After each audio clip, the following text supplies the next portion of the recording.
O Trump pode derrubar o Lula? Pode. Não que vá conseguir fazê-lo através dessas teorias de conspiração dos bolsonaristas. Trump influenciaria em decisões da justiça brasileira. Não, nada disso. Apenas pelo funcionamento da economia. E o que mais interessante, talvez ele derrube o Lula ou nos traga dificuldades enormes na reeleição do Lula, à medida que ele faça o que está prometendo, que vai levar os Estados Unidos ao sentido contrário do capitalismo. É que as medidas que o Trump quer, elas causam profundas alterações aqui, no sentido contrário do que a gente esperava com o Galípolo no Banco Central.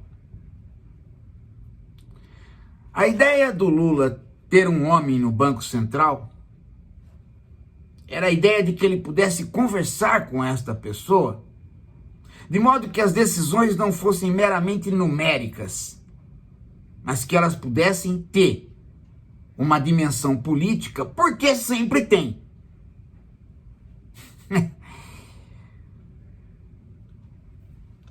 Dá para baixar a taxa Selic? Dá. Mas o problema é que agora tem uma dificuldade a mais, o que já está pesando nas decisões do Galípolo.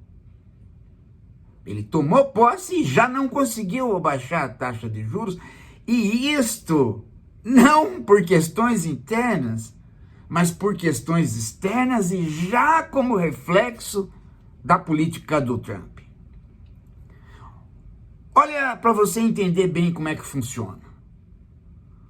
O Trump nomeou este presidente do Fed, do Banco Central Americano, na primeira gestão. Mas logo no começo, já houve entrevero entre eles. O certo é que o Trump quer juros baixos com o objetivo de atrair empresas para os Estados Unidos. Nossa, parece uma boa coisa. Ele oferece em troca baixos impostos, até subsídios. Parece uma coisa fantástica.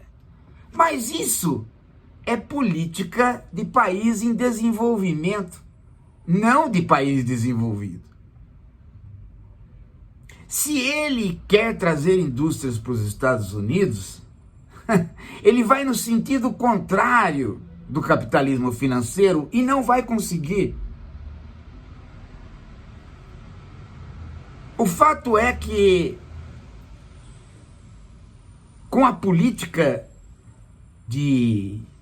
Bom, ele não vai conseguir por quê? Por dois motivos que eu já expliquei. Primeiro, o capital vai onde tem menos impostos. Ele abaixa os impostos americanos, ele deixa de arrecadar e, no entanto, as indústrias não vão para os Estados Unidos porque elas têm lugares que são paraísos fiscais para pôr o escritório. Segundo que as indústrias todas, elas não têm mais um país. Elas vão onde tem mão de obra barata, uma parte. Outra parte onde ela pode comprar matéria-prima barata, outra parte. Outra parte onde ela pode vender, que é o mundo todo. Então elas se tornaram transnacionais. Sem contar que uma parte delas nem precisa de logística para pôr o produto. Porque trata-se de produto imaterial, trata-se de você baixar na internet. É conhecimento. Então, dentro deste capitalismo, não tem sentido você querer competir em termos de alocar mão de obra, alocar a indústria para que ela fique no seu país, quando você tem a China, a Índia, o Brasil e todos os outros com mão de obra barata. Alguns até sem sindicato, como é o caso da China.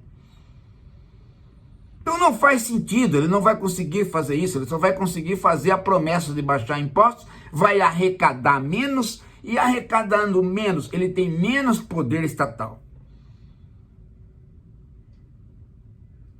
Agora, ele tem uma outra política que não permite que o Fed, o Banco Central deles, aposte na baixa de juros. Qual? Ele tem a política de mandar uma parte da mão de obra embora, que são os migrantes.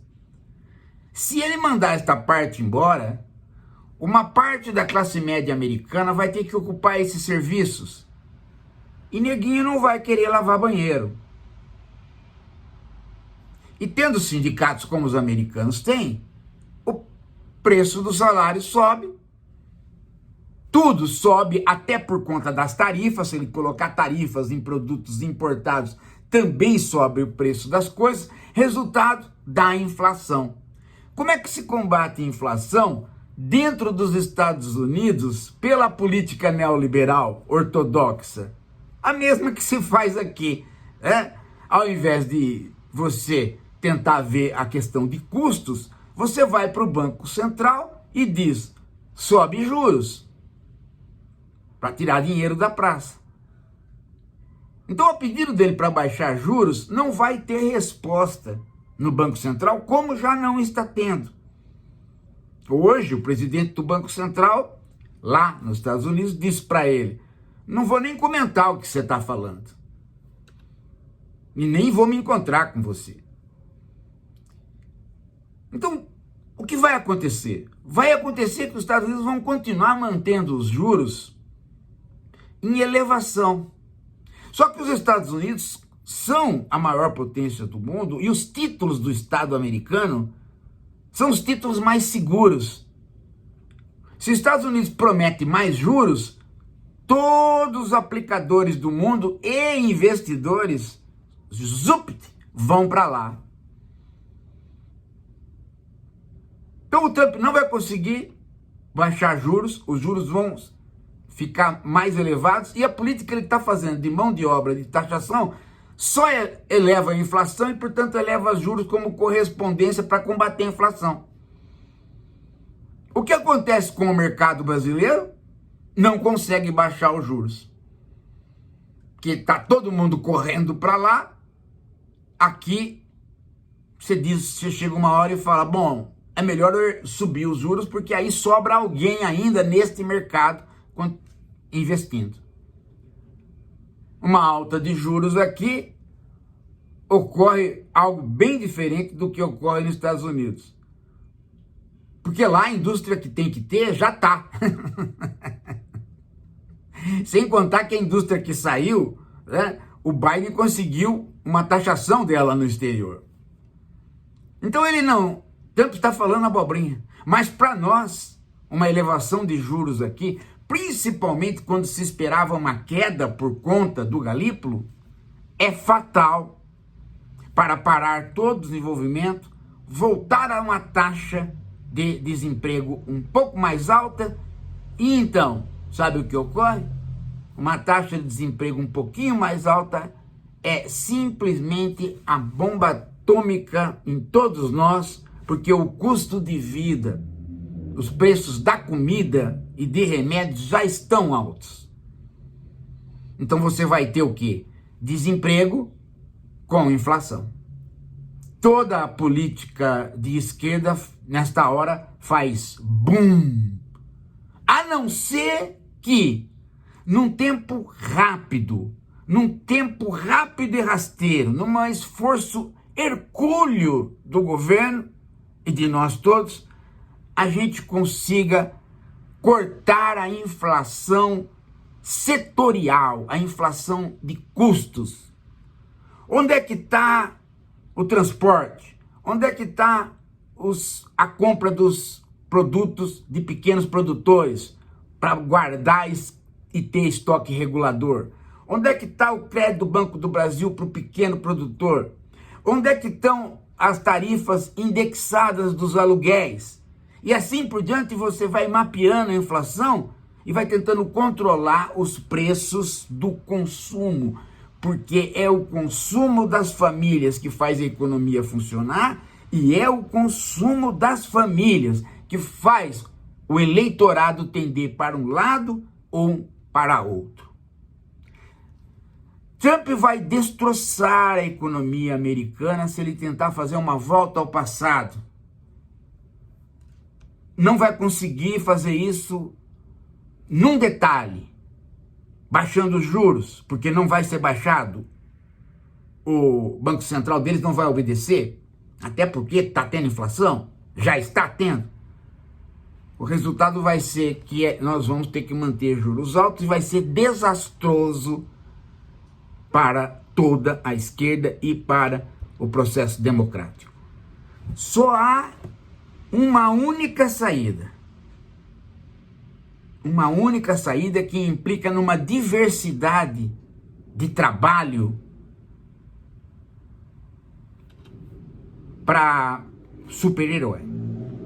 Que é exatamente isso que eu acabei de falar. Essas medidas de combate setorial à inflação e medidas estruturais. Não é conjuntural, é medida estrutural. É ver onde é que estão os gargalos que fazem com que o custo da produção no Brasil seja alto. E parar de uma vez por todas, gente. De achar que plano safra e agronegócio bota comida na mesa de trabalhador. Não bota. Agronegócio é exportador e desmatador. Não vai nos salvar de nada. Pelo contrário, vai nos enterrar. Estou ensinando o Padre Nosso ao vigário, porque estou falando a receita da esquerda para a esquerda que está no governo. E é bom, é muito bom, gente, que se pense seriamente nisso. Portanto, eu acho que a medida de mais Glaze e menos Janja é a melhor possível. Mas tem uma outra, que tem que acompanhar essas medidas sobre custos. Sidônio, daqui para frente é preciso saber comunicar tudo.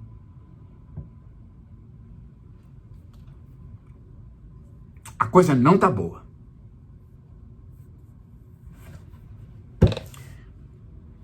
Se você tem dificuldade em entender isto, eu estou pondo numa situação bem palatável, mas você ainda tem dificuldade, você escreve.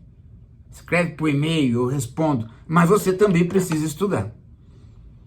E você sabe muito bem do que eu estou falando, né? Olha aqui, ó. Cadê? Tá aqui.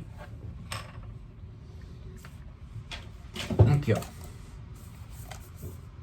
Introdução à financiarização do Ilan Lapida. Se ainda não estudou isso, não leu, você está fazendo o que na sua vida? Fingindo que está... Você fica o dia inteiro atrás de porcaria na internet, e o dia inteiro no vizinho. Acorda, né?